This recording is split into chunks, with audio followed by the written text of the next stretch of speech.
Un muy buen día, que Dios nos lo bendiga a todos. Continuamos con el principio del diezmo. Esto del diezmo trae muchas controversias. En esta semana me mandaron un video de la Asociación de Pastores Latinoamericanos. La Asociación de Pastores Evangélicos dice que son. Y ese es el problema, que es la Asociación de Pastores Evangélicos. Y Dios en esta vida que nosotros llevamos no quiere hombres evangélicos, sino hijos de Dios. Porque el evangelio puede ser interpretado de diversas maneras. Porque si no hubiera esa diversa manera de predicar el evangelio, fuéramos unánime, hermano. No te llamarías tú pentecostal, no te llamarías tú aliancista, metodista, bautista, mesiánico y en fin, hermano, tantas denominaciones que aquellas mismas denominaciones se siguen dividiendo en grupos, te cuento. Eso yo no lo sabía, sino que, pues, ¿qué dice? O sea que hay otros, se dividen en grupos a pesar de estar en grupos. Eso causa división. Son evangélicos y nosotros tenemos que dar el evangelio de Dios como hijo de Dios. Esta asociación de evangélicos latinoamericanos quiere como abrogar la ley de Dios, que dice que ya no hay que diezmar, que el diezmo hasta ahí nomás llegó. Y que la iglesia va a ser sustentada por grupos de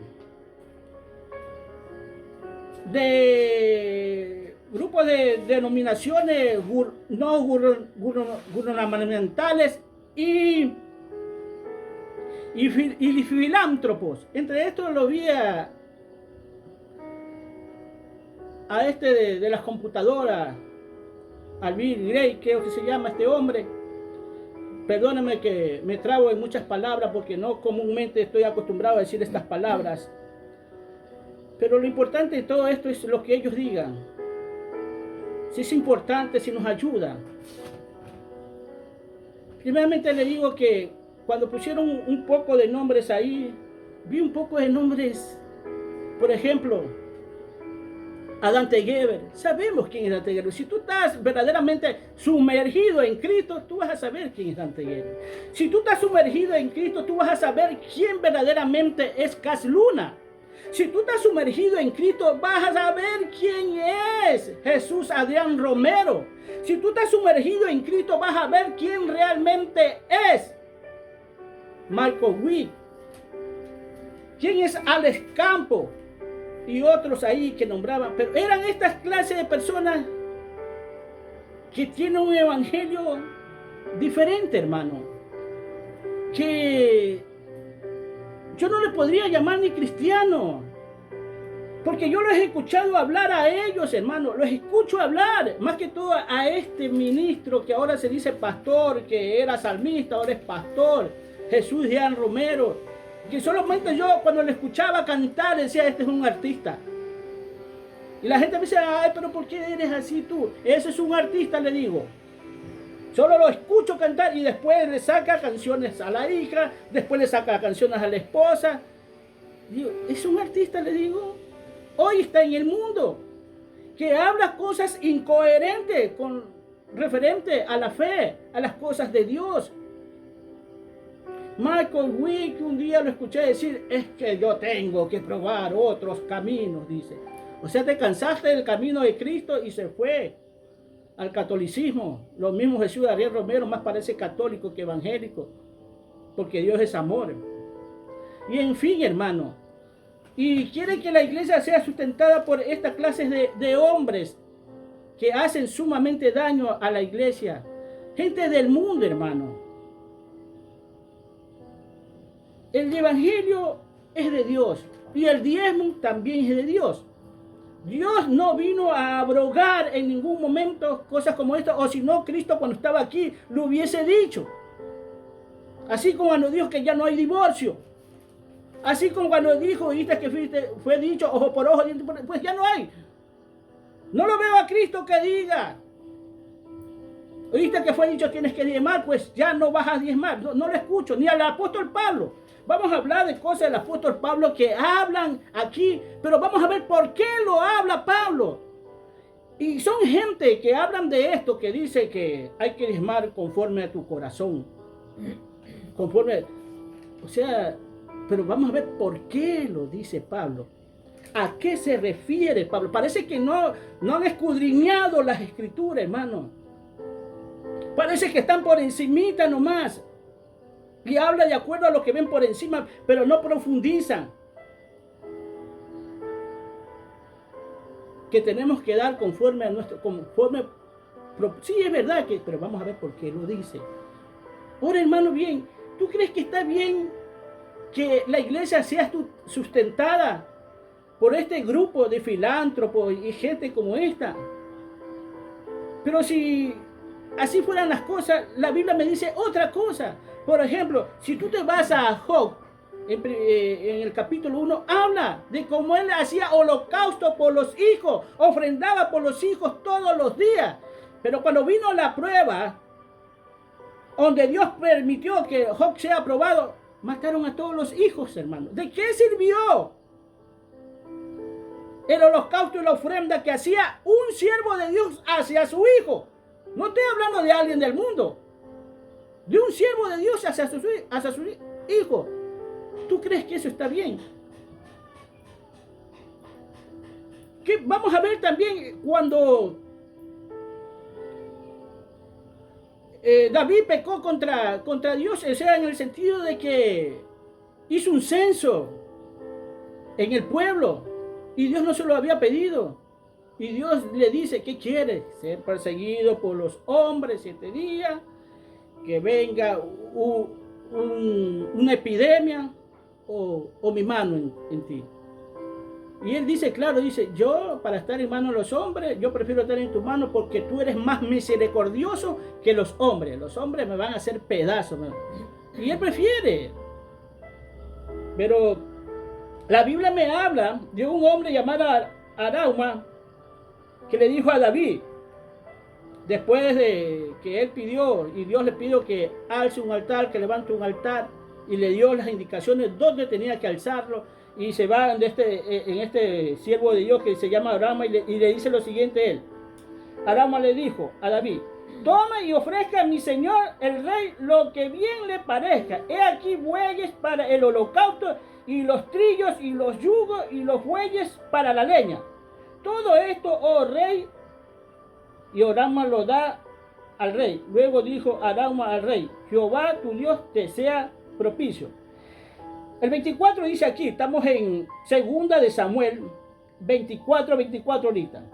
Y el rey dijo a Arauma, no, sino por precio te lo compraré, porque no ofreceré a Jehová mi Dios holocausto que no me cuesten nada. Entonces David compró la era y los bueyes por 50 ciclos de plata, y edificó allí David un altar a Jehová y sacrificó holocausto y ofrenda de paz, y Jehová oyó las súplicas de la tierra y cesó la plaga en Israel.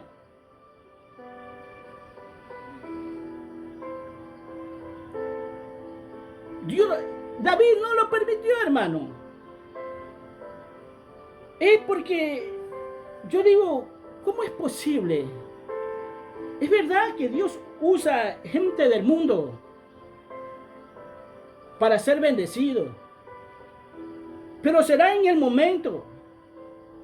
Estos hombres, dice, del mundo que van a financiar a las iglesias, no son ni cristianos, hermano.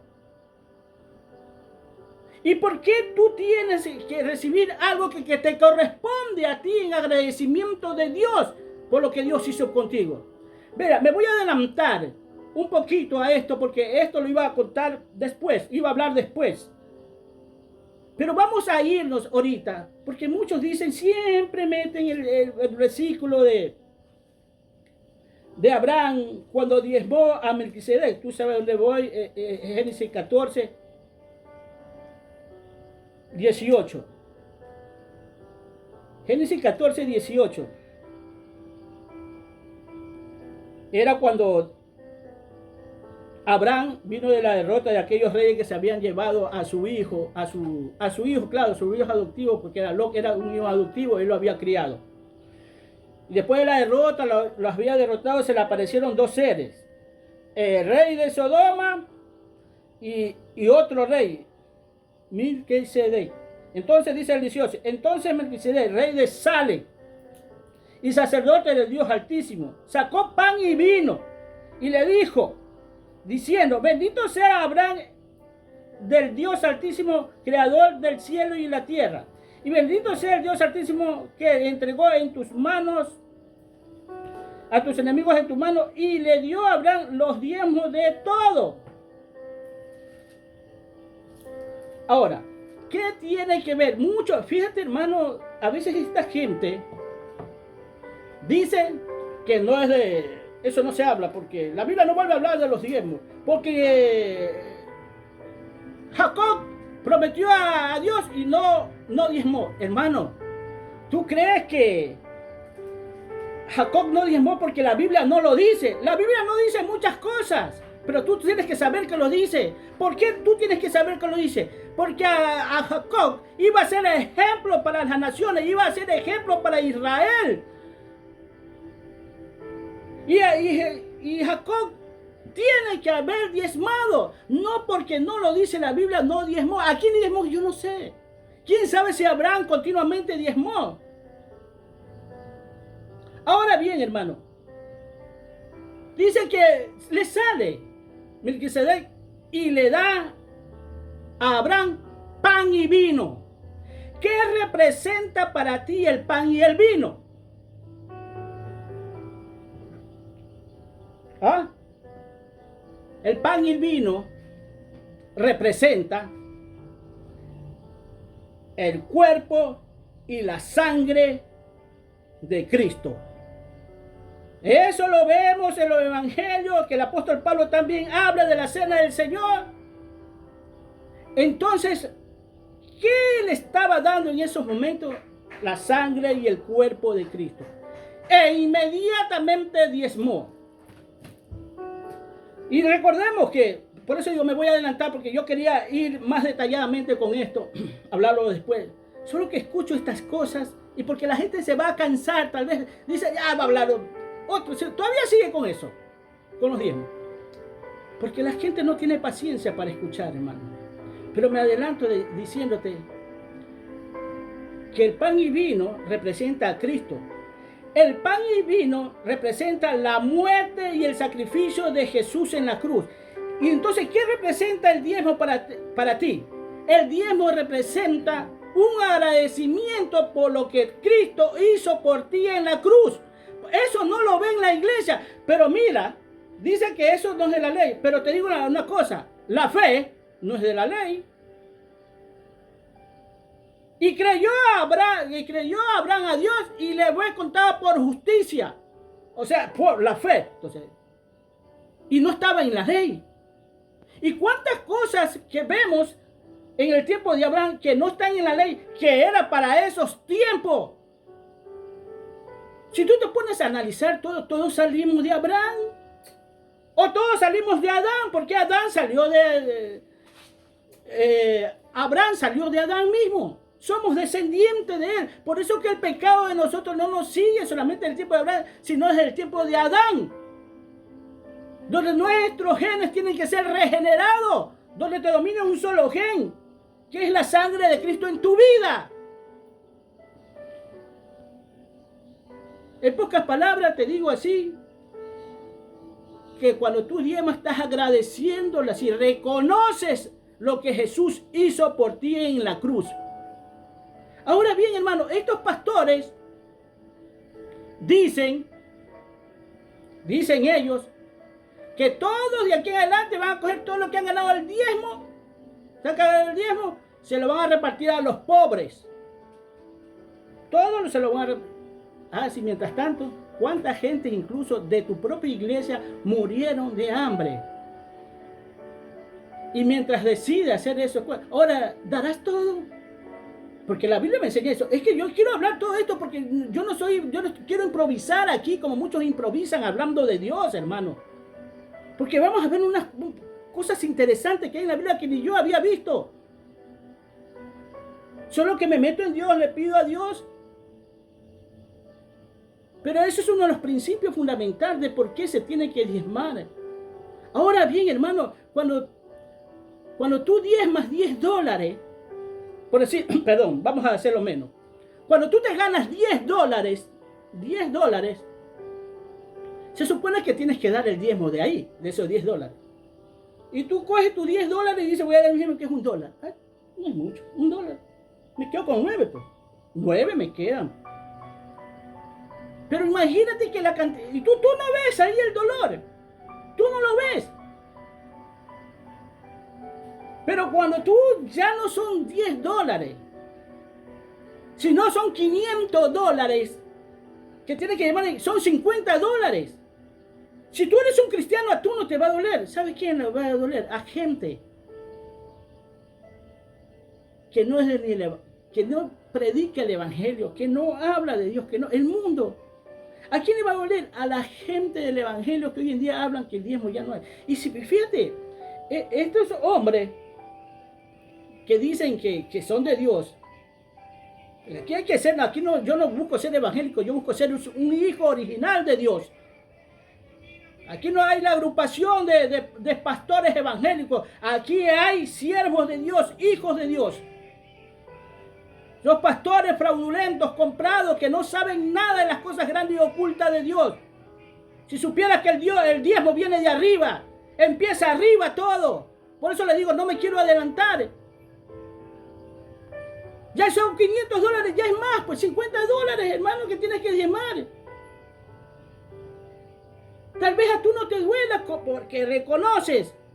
Imagínate, hermano, que no has trabajado, que no tienes que llevar a tu casa y que por ahí te encuentres a alguien que te quiere ganar estos $20.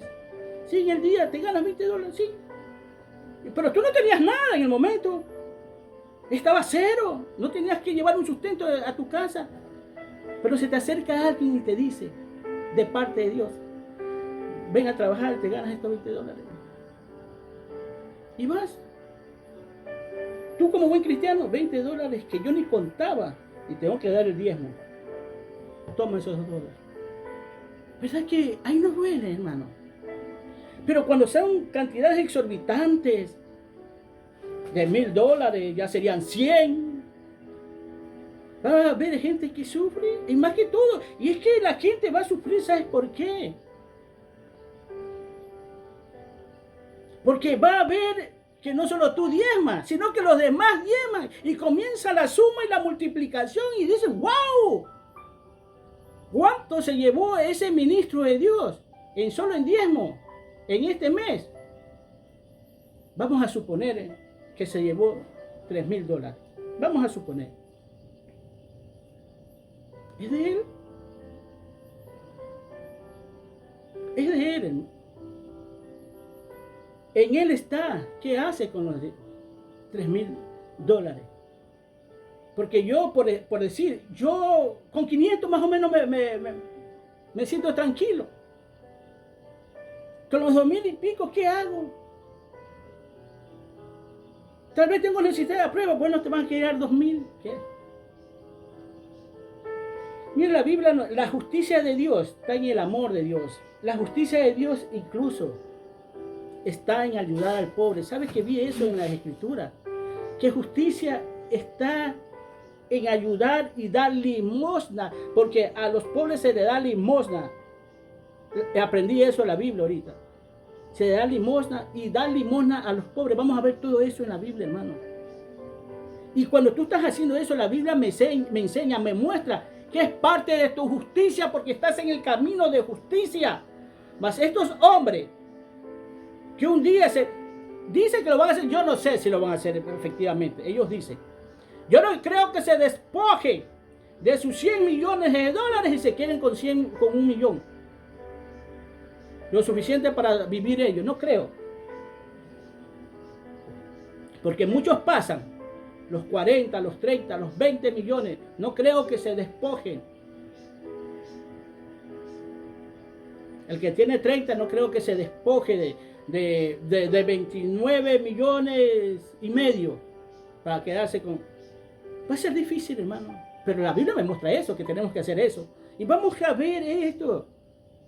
Pero solamente quería adelantarme en esta parte, hermano, de por qué tienes que diezmar. Y yo no recibo diezmo por si acaso. pero yo toda mi vida he diezmado. Y he sido bendecido. Ay, pero usted es bendecido, pero mira cómo vive. He visto que no tienes ni para comer. Pero mira, he sido bendecido en esto, en la palabra de vida eterna, en la palabra de vida original de Dios. Porque esta es la bendición más grande que yo puedo haber tenido, porque al ser mi vida temporal aquí en la tierra, esta vida temporal tengo que dedicársela para Dios y vivir una vida eterna en el momento que obedezco a Dios. Porque la eternidad empieza en la obediencia. Basta que tú obedezcas a Dios y vives la eternidad de Dios en tu vida. Así que, hermano, déjese de estar escuchando a estos cantantes, porque para mí son cantantes del mundo. La mayoría de ellos son cantantes y ahora son pastores y no saben nada de Dios. Y es que el tener un buen entendimiento, el tener la sabiduría del mundo, piensa que es lo suficiente. Porque así hay hombres en el mundo que se meten al evangelio, hermano.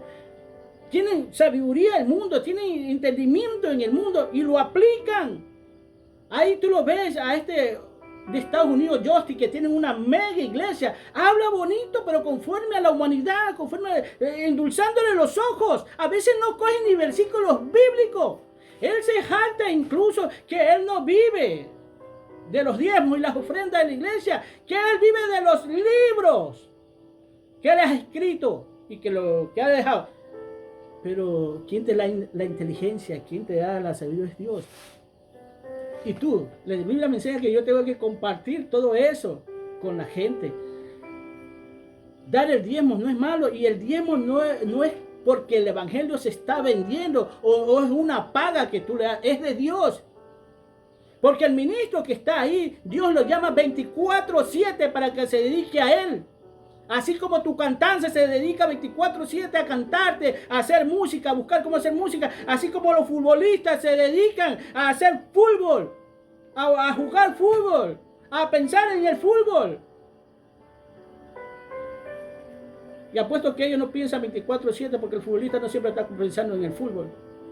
Está pensando en otras cosas. Lo mismo el escritor. Pero uno tiene que estar ahí, porque si yo me descuido, el diablo toma posesión de mi mente.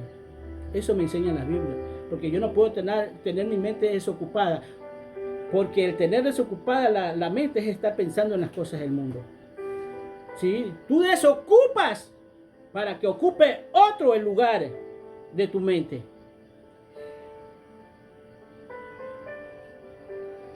Así es, hermano. Y son cosas como estas que nosotros vemos. Que otro esté haciendo lo que tú tienes que hacer. Que tengas que estarles agradeciendo a otro. Que te esté dando la mano a alguien del mundo. Es como estarle agradeciendo al mismo enemigo. Porque no has entendido las escrituras. Muchos aprobarán estos. La asociación de pastores, que ¿quién los puso? Ellos mismos.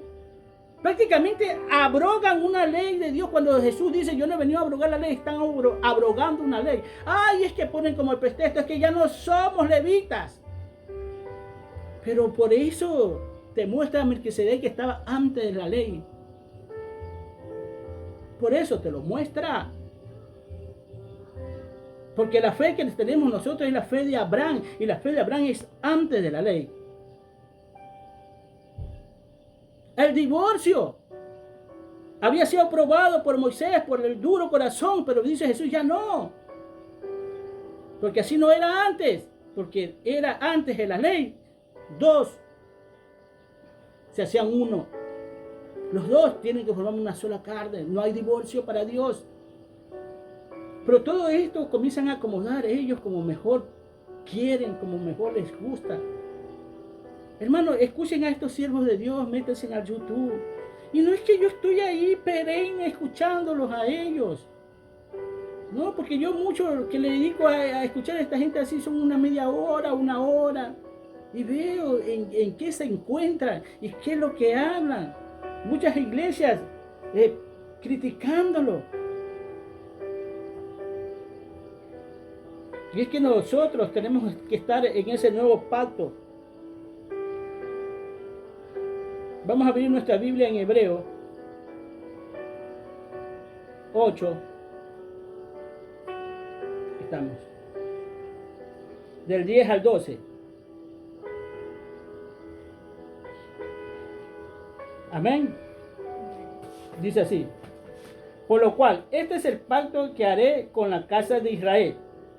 Después de aquellos días, dice el Señor, pondré mis leyes en la mente de ellos y sobre su corazón las escribiré. Y seré para ellos por Dios, y ellos me serán a mí por pueblo. Y ninguno enseñará a su prójimo, ni ninguno a su hermano, diciendo, ¿conoces al Señor? Porque todos me conocerán, desde el menor hasta el mayor de ellos, porque seré propicio a sus injusticias, y nunca más me acordaré de sus pecados y de sus iniquidades. Ahora bien, esta es una profecía que viene de Isaías 31, del 33 al 34. Es una profecía que Dios ya le estaba diciendo y que los israelitas no supieron captar cuando Jesús estuvo aquí. Hoy esa ley está escrita sobre nuestra mente, sobre nuestro corazón, habita sobre nosotros. Es la idea de Él poner la ley en el corazón para que no tengas que ir a un libro a buscar siempre si estás equivocado o no estás equivocado. La ley de Dios es para que conozcas de Dios tú personalmente. Por eso te digo que Dios nos ha llamado a nosotros para ser sacerdotes. Y el sacerdote tiene que conocer los movimientos espirituales de este mundo, tanto los del reino de Dios como los del reino de tinieblas. Y hay que conocer al enemigo para poder atacar o contraatacar. Y este no es ni con espada ni con ejército, como lo hace el mundo comúnmente, sino con el Espíritu de Dios en tu vida. Afronta el contraataque del enemigo, porque esto es afrontar, hermano. Nuestra lucha no es contra carne ni sangre, sino contra huéspedes espirituales de maldad. Y parece mentira que estos huéspedes espirituales de maldad están en aquellos llamados evangélicos, no hijos de Dios. Donde tú tienes que aprender a reconocer. Por eso dice Dios, prueba los espíritus. Si a mí me basta escuchar a este, porque al que más he escuchado, a este hombre, Jesús Adrián Romero, hermano, que yo no le veo nada de Dios. ¿Y sabes qué dice la Biblia? No me acuerdo en qué parte, creo que está en los Salmos. Y la muerte los pastoreará. ¿Sabes que la muerte pastorea a su rebaño también para que no salgan de ahí? La muerte cuida a su rebaño para que no salgan de ahí. ¿Qué más decirle? Vamos a ser beneficiados por asociaciones gubernamentales, de filántropos, de gente conocida, adinerada, que nos van a ayudar. Y tú contento con eso. Ah, sí, es como que me diga, no, ya no comas tú, que yo te voy a dar de comer en la boca. Ah, no te bañes, que yo te voy a bañar. No te vistas, yo te voy a vestir a ti, pudiéndolo hacer tú. Dando a tus miembros todos sanos. Hermano, tienes que probar los espíritus que quienes están moviendo a esos hombres llamados de Dios. Y muchos llegan a decir incluso, no toques al ungido del Señor. Hermano, y entonces, ¿cómo luchamos? ¿Cómo peleamos? Es a través de la palabra. Porque nuestro enfrentamiento es de sabiduría a sabiduría. Es decir, la sabiduría caída con la sabiduría de Dios. Las Escrituras nos enseña en 1 Corintios 1, ¿qué pasa? ¿Qué sabiduría? Habla de la sabiduría. 1 Corintios 1. Vamos a leer del 18 al 23, dice así. Porque la palabra de la cruz es locura a los que se pierden, pero a los que se salvan, esto es a nosotros, es poder de Dios. Pues está escrito, destruiré la sabiduría de los sabios y desecharé el entendimiento de los entendidos. Está hablando de gente del mundo. Y lamentablemente hay muchos que se quieren hacer pasar como hijos de luz y son hijos de tiniebla. El 20 dice, ¿dónde está el sabio? ¿Dónde está el escriba? ¿Dónde está el disputador de este siglo? O sea, el diablo. ¿No ha enloquecido Dios la sabiduría del mundo? El 21, pues ya que en la sabiduría de Dios el mundo no conoció a Dios, mediante la sabiduría agradó a Dios salvar a los creyentes por la locura de la predicación. Porque los judíos piden señales y los griegos buscan sabiduría, pero nosotros predicamos a Cristo crucificado. Para los judíos ciertamente tropezadero, pero para los gentiles locura. Ahora vemos aquí, hermano, que nosotros aplicamos una sabiduría y nuestra lucha es, nuestra pelea es de sabiduría a sabiduría, de luz a luz. Parece mentira, ¿no? Porque ellos humanamente tienen razón y los humanos, los que no se han empapado de las cosas de Dios, le van a dar la razón a estos hombres. Dice Dios que el hombre natural no conoció a Dios en su sabiduría, pero que le agradó a Dios salvar a los creyentes por la locura de la predicación. O sea, yo aquí estoy hablando un poco de locuras, donde tú, estando allá, dices, pero eso es imposible, pero apégate a la Biblia y vas a ver que es una realidad. Locos para el mundo, pero cuerdos para Dios.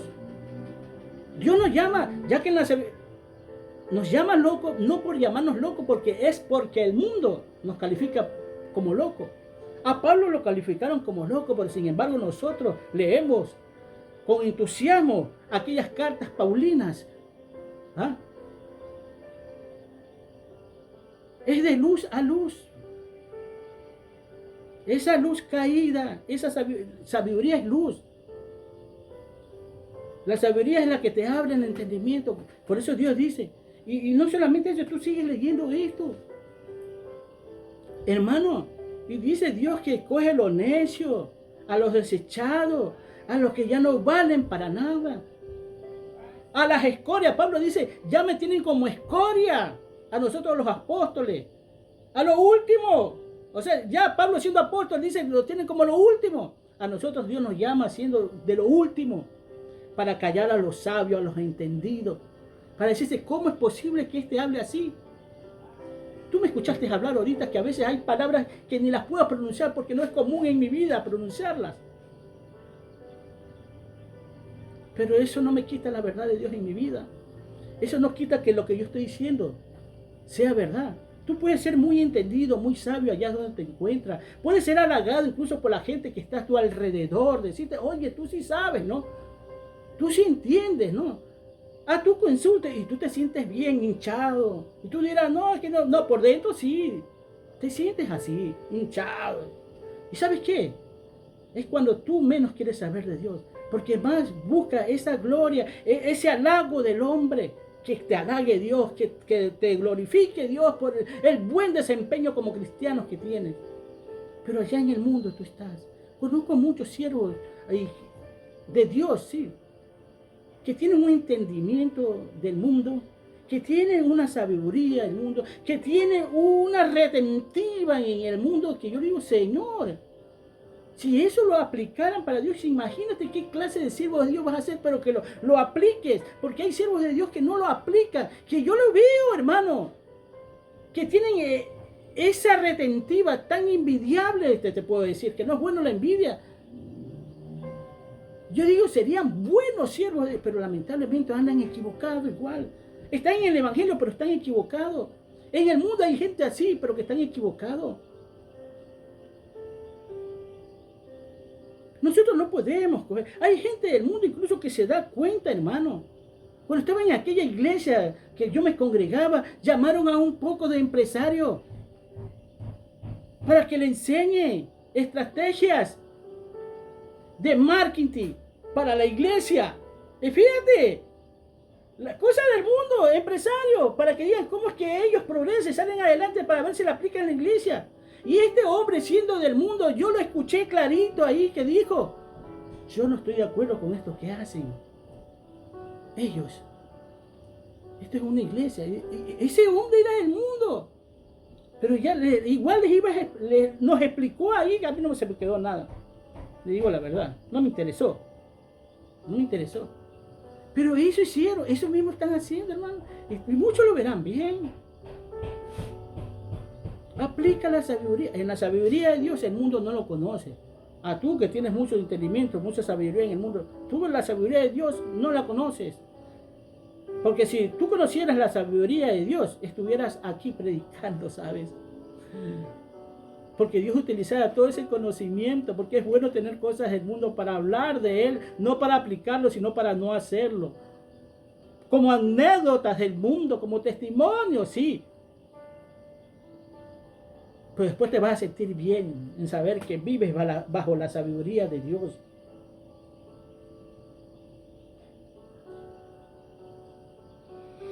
Somos llamados para andar conforme al Espíritu. Somos llamados para ser gente espirituales. Pero más que gente espiritual, es gente santa. Porque el diablo también es espiritual, me refiero a esto. Y nunca voy a dejar, cuando en toda predicación voy a nombrar esto. Cuando hablo espiritual, hablo de más es por la santidad. Porque hay muchos espirituales por ahí que saben mucho de las cosas espirituales, pero poco de Dios. Muchos se van directamente hacia su amo, otros indirectamente le están sirviendo aparentemente a Dios, pero no le sirven a Él. Sino es que están llevando a la iglesia a otro lado. Es la ley del Espíritu de Cristo que te libra de la ley del pecado y de la muerte.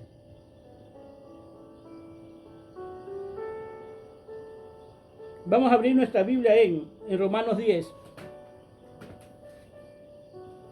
del 3 al 6. Dice así. Esto es, primeramente quiero que diga, esto es Pablo hablando sobre su nación judía, que él está preocupado por ellos, él ora por su nación, pero ve cómo su nación es rebelde.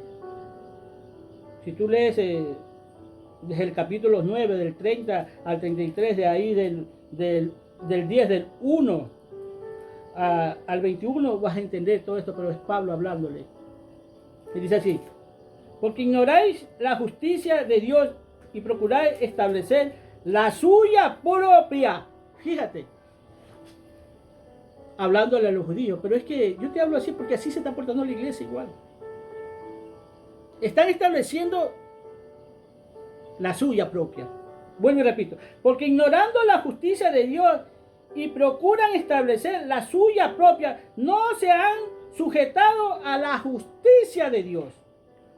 Porque el fin de la ley es Cristo, para justicia a todo aquel que cree. Porque de la justicia que es por la ley, Moisés escribe así: el hombre que haga estas cosas vivirá por ellas. Pero la justicia que es por la fe dice: no digas en tu corazón quién subirá al cielo. Esto es para traer abajo a Cristo. O quién descenderá al abismo. Esto es para hacer subir a Cristo de entre los muertos. Esto que hacen estos pastores evangélicos es establecer su propia justicia, ignorando la justicia de Dios. Hermano, es justo que un hombre reciba su porción de alimento si se está dedicando a algo. Y este algo es dedicarse completamente a Dios.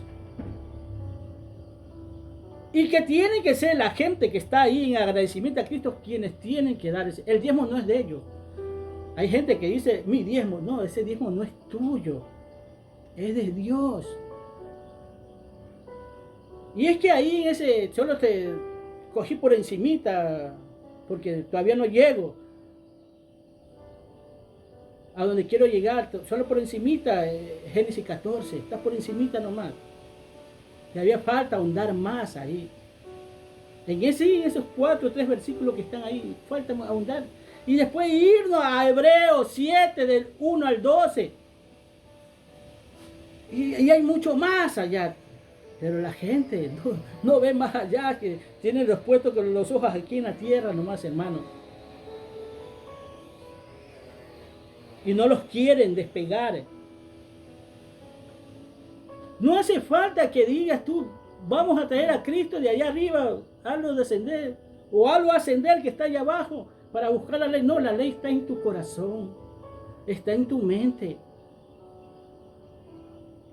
Y tú que estás allá escuchando, dice que tienes que confesar con tu boca, porque si tú lees hasta el 10, comienzas con el 8, el 9 y el 10, dice que tienes que confesar con tu boca, porque la ley la tienes en el corazón, Dios te la pone en el corazón.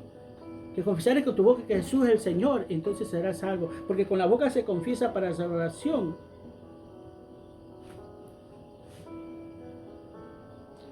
Y con el corazón se cree para justicia. Eso dice la Escritura. Por eso dice Dios, es el nuevo pacto.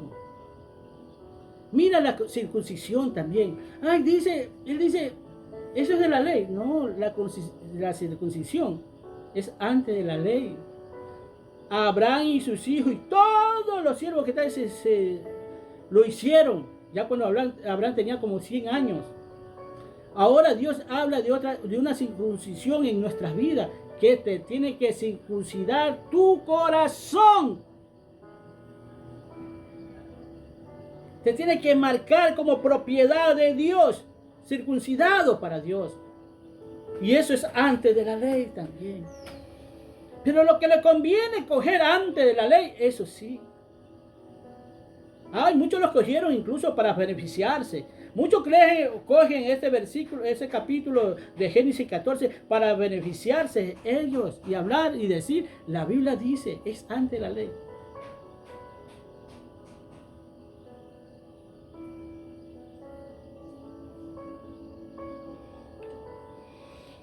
Ellos buscan justicia queriendo reformar incluso la suya propia. Ellos quieren hacerle, creo, a la Biblia una reforma. Como que Dios se ha equivocado. Por eso ves tantas iglesias con diferentes doctrinas. Y yo digo, diferentes doctrinas, diferentes pensamientos.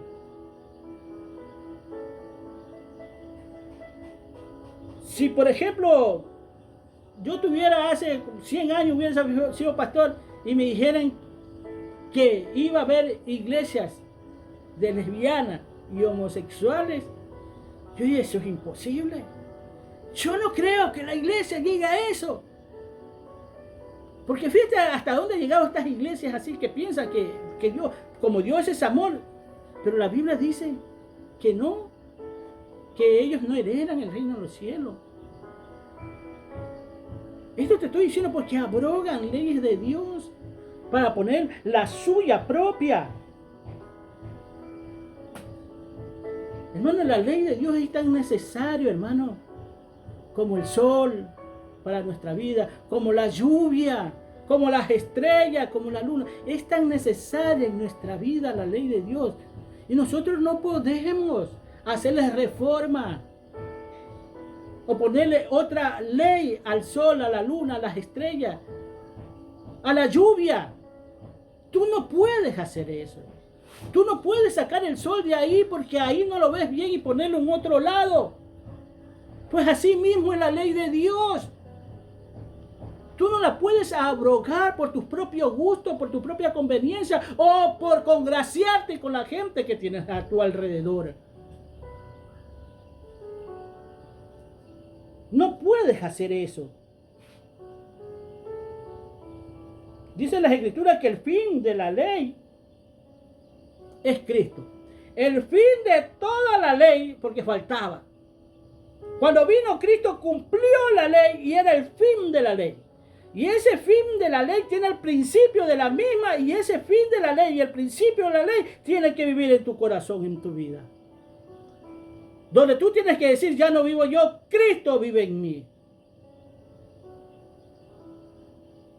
Entonces vas a poder entender muchas cosas que el hombre está abrogando, hermano.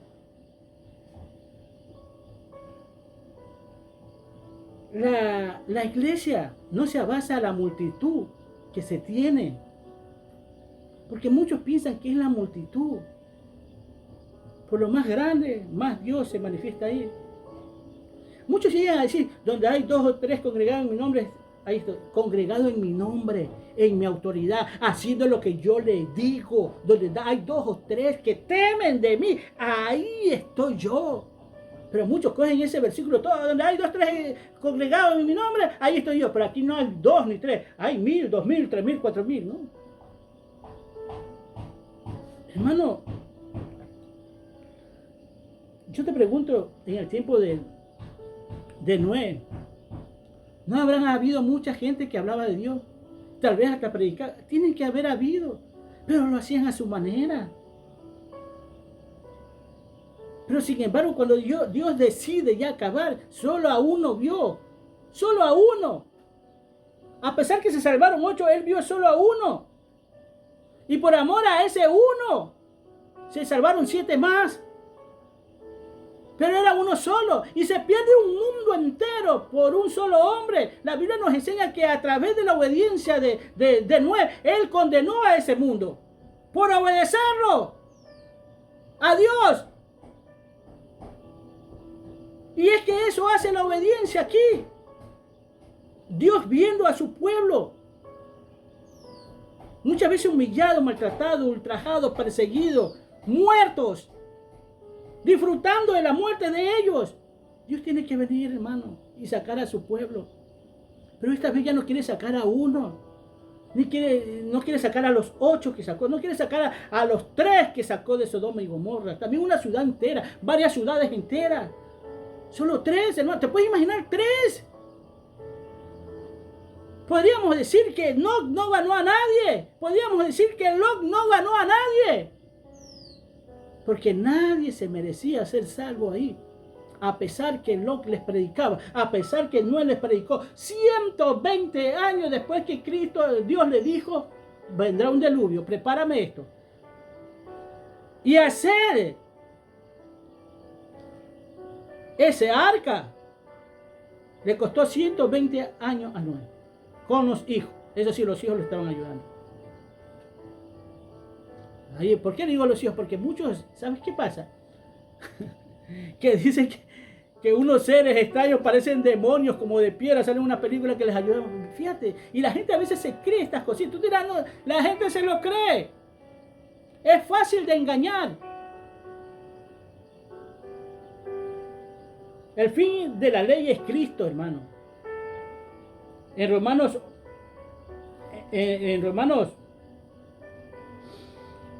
13, 10 dice, el amor no hace mal al prójimo.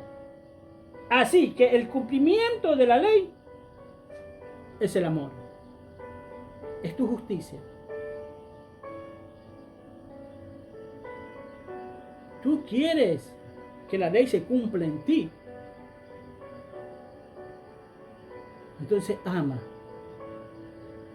Y Dios empieza así con el primer mandamiento: amarás al Señor tu Dios con toda tu fuerza, con toda tu mente, con todo tu corazón.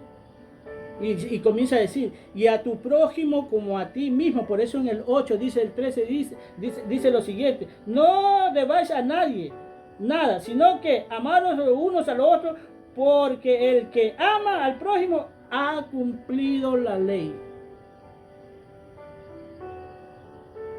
Y es que parece ser que tienen amor, pero a sí mismos, tienen amor solamente a los que están a su alrededor.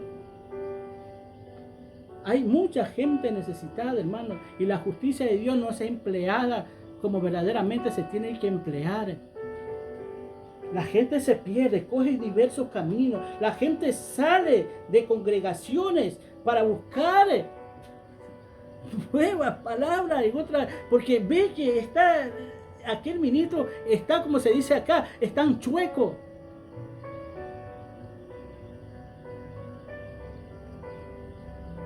Yo siempre digo, hermano, métete en Dios.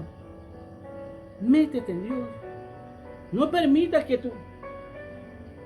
tu cuerpo, tu vida, tu ser, tu mente sea gobernada por otras personas o por estos seres. Cuando tú escuchas hablar a estos ministros, hermano, tú te metes en Dios, tú te das cuenta claramente que están equivocados. A veces no sabes ni de Biblia. Estás buscando de Dios recién, pero no sabes ni de Biblia, pero te das cuenta que esa gente está equivocada. A veces no llega incluso ni a entender a Dios. Pero esa búsqueda de Dios te lleva a entender que esa gente está equivocada.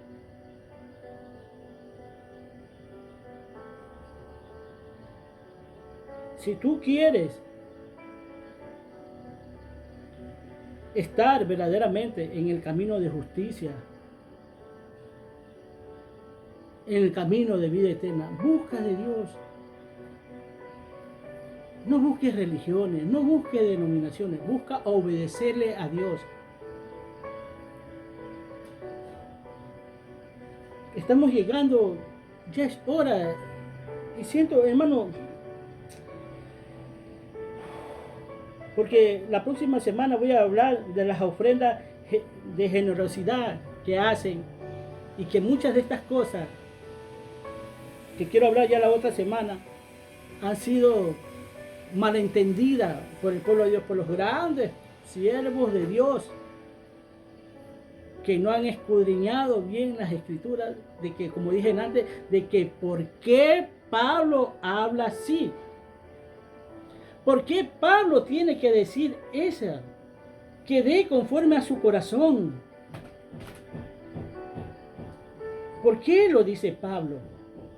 ¿Por qué tiene que nombrarlo Pablo? Porque dice así en el 6, según el Corintios 6 dice, 9, 6 dice, pero os digo, el que siembra escasamente también segará escasamente, y el que siembra generosamente, generosamente también segará. Cada uno dé como propuso en su corazón, no con tristeza ni por necesidad, porque Dios ama al dador alegre. Entonces ellos dicen, no hay diezmo. No. Vamos a ver por qué Pablo dice eso. Si es verdad que Pablo está hablando que no hay que diezmar, porque si no habría que diezmar, entonces ¿por qué no lo dijo directamente? ¿Por qué no dejó así un vacío? Bueno, ese vacío lo tienes tú, pero yo lo entiendo. Gracias a Dios lo entiendo. Y estos son los causantes. Estos pastores que aplican estos versículos bíblicos. Me adelanté un poquito para que sepas nomás a dónde vamos a hablar. De la otra semana empezamos a hablar de esto lo más que se pueda. De por qué Pablo dice esto. Si es verdad, si está hablando de los diezmos. Si es verdad que está hablando incluso de las ofrendas. Vamos a verlo. ¿Sí? Que Dios me lo bendiga, hermano. Que me los cuide, me los ampare. Les abra el entendimiento. Y que el principio de la sabiduría inunde su corazón. Y el principio de la sabiduría es el temor que le tienes que tener a Dios. Y el temor que le tienes que tener a Dios no es miedo, es respeto. Y ese respeto es el saber que Dios está ahí viéndote, oyéndote. Y que todo lo que tú hagas, digas o dejes de hacer, Dios está ahí viendo. Cristo te ama, yo también. Cuídate mucho. Amén.